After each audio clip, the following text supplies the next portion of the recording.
About 2017, when I started getting back into running, for me, that's when I decided I started off at distance, then I switched over to time.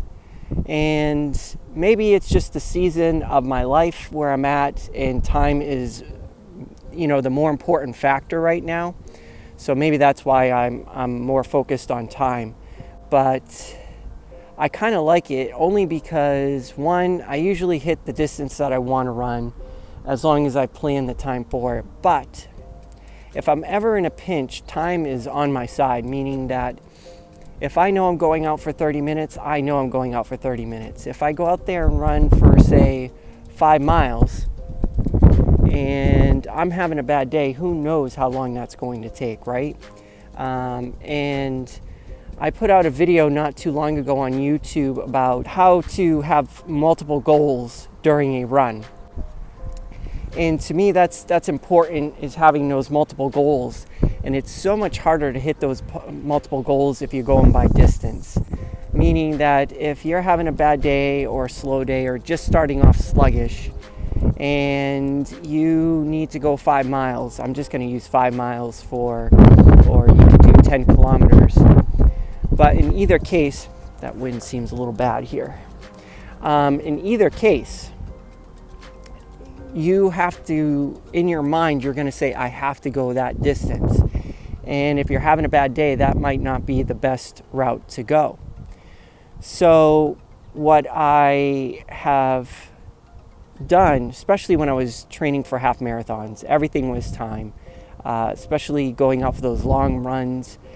If I said I was going to run 16 miles, that's a lot of miles to not know whether I'm going to be able to cover it or not. And if I get out too far, with time, I know that I'm going out an hour and coming back if I go out and back.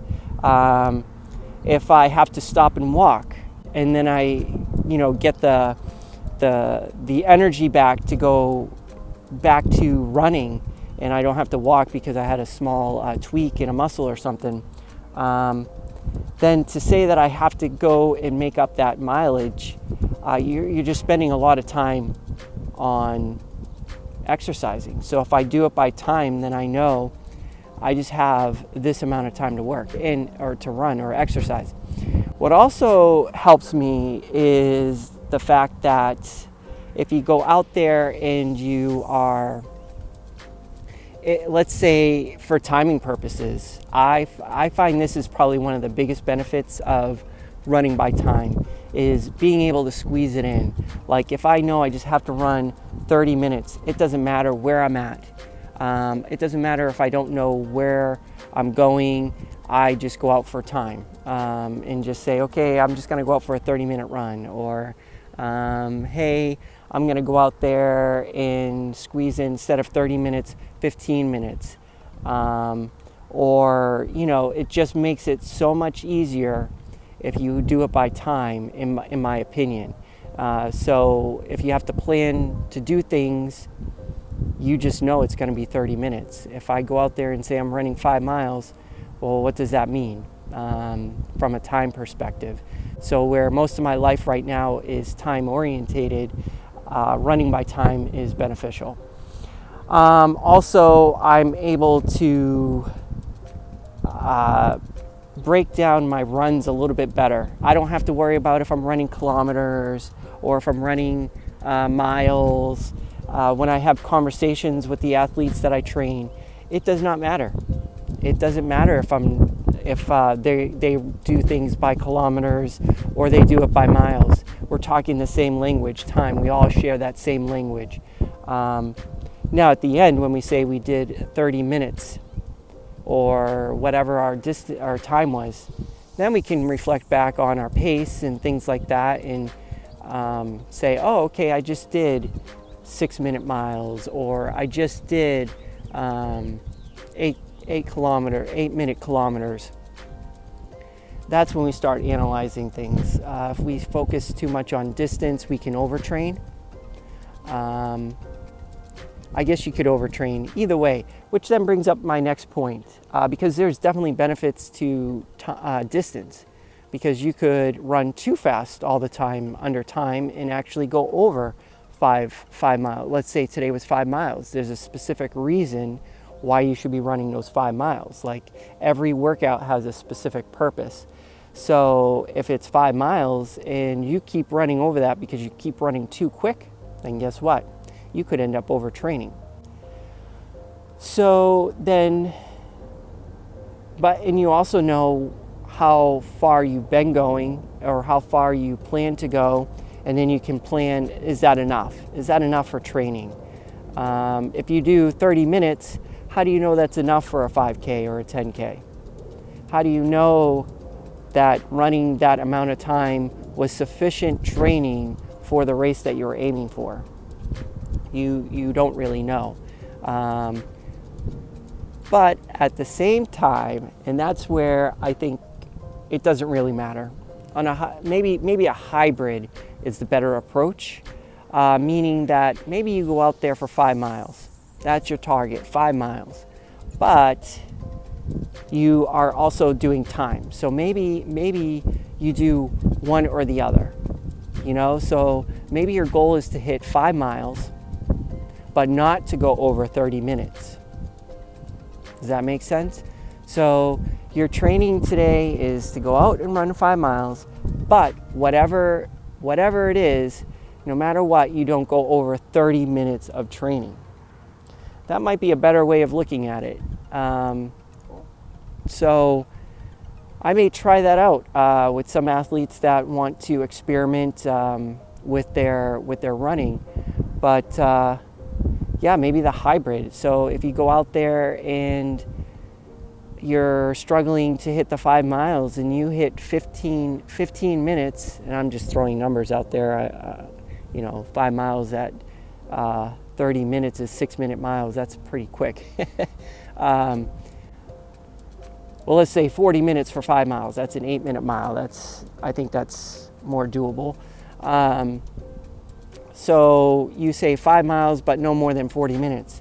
So if you go out there and at 20 minutes, you're only at, 2 miles, then maybe that's, got a spider on me. Maybe that's maybe it's time to cash in, kind of turn around and aim for goals 2, 3, and 4, because your pace. I guess it all comes down to pace in the end, because your pace is going to dictate how much you can get done within a certain amount of time. So really it all comes down to pace. So at the end of this, I think the idea is that maybe a hybrid of time and distance. So my conclusion to this is this. If you can run by distance, run by distance. There's nothing wrong with running by distance. A lot of people do it. But maybe there should be a time cap. So if on average, because you should be knowing what you're running per every practice, you should know your pace that you should be running in order to hit your target goal. Now, okay, here's the other thing. So I think I was talking more on the competition side, meaning you're trying to get personal bests, and all that really matters. How much time, how much distance, how much pace. If you're recreational running, I guess it doesn't really matter. I think if I was recreational, meaning I wasn't caring about how much distance I got, how fast I could run, I think I would just go out there by time and just enjoy myself. I wouldn't even reflect on how far I ran. I would just go out there and just say, you know what? I feel like running 30 minutes. And as you're running 30 minutes, if you feel like going longer, you go longer. So that's really, I think that's a big difference between recreational and those that are going against themselves and competing against themselves. Those that are competing against themselves or others, then you really want to focus on your pace and understanding your pace. And maybe that should be the focus. And how long do you want to sustain that pace? So you know that if you are running an 8-minute mile, it doesn't matter. You could say 5 minutes or 40 minutes. It doesn't matter because you're running an 8-minute mile. If you're having a bad day, a bad practice, and you want to move to goal number 2, because goal number 1, again, going back to the video I just put out last week, 2 weeks ago, goal number 1 is hitting that 8-minute miles. If you know you're not going to hit the 8-minute miles, then you need to go back down to goal number 2, and maybe now you put a cap on it of 40 minutes because your goal, your target was to run 5 miles. And today you're not gonna run 5 miles because you're running slower. Maybe that's the better. So I think that at the end of the day, it doesn't really matter. I think if you're having a bad day, you should focus more on time rather than the distance. And you should mostly be focusing on your pace, not so much, and then figuring out your duration, whether it be 5 miles or 40 minutes, it doesn't matter because it's the same, right? If you're recreational, in conclusion, if you're recreational, then definitely should be more time-based. I think it's just much more interesting, more freedom-orientated to go by time rather than distance. And the flexibility of just knowing that you're just going to go out there and run wherever, for how long. All right. So I think that concludes my discussion on time versus distance. And for those of you who don't know me, my name is Angelo. I'm a coach here at Next Level Running. Here I'm just trying to help. This year my big push has been to try to get as many people to run in 2021, and really to get you running to run your first 5K. So that's my goal. I have a beginners program out there on my website, which I'll put in the description here. So go ahead and if you're interested in that, here every Tuesday at 12:15 Eastern Standard Time or New York time on Tuesdays. So I try to show up here every Tuesday and see what kind of questions everybody has. Next week I'll be interviewing someone from MMA, which I know you're probably thinking that's kind of weird. Why would you interview somebody from MMA? Good question. I think all sports are relatable, meaning that we all may have a different vehicle, I pronounce that very strongly. Everybody has a vehicle in which they try to pursue their goals, but I think the challenge is real for all of us out there in the athletic world, whether it be MMA, running, biking, swimming, gymnastics. There's always the two components that make it all up, which is mental and physical. And just taking things out of context, I believe, sometimes helps spin and just hit us in another point of view that might help us take our running to that next level. So going back to what I was talking about, so I have the beginners program. Also, if you're looking to run a certain distance, I have a workbook out there. It's free. So the beginners program is free. This workbook is free. That link will also be here in the description.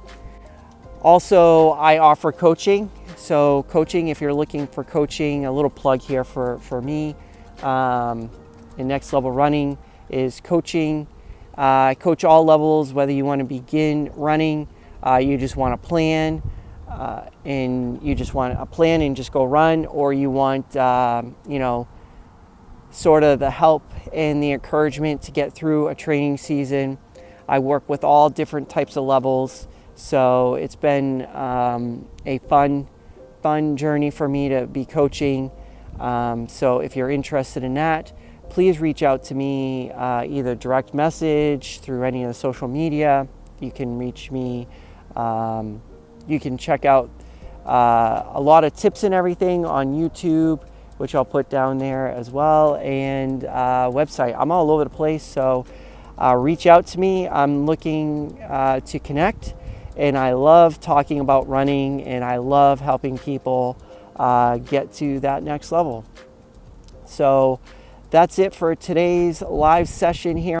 Until next time, happy running.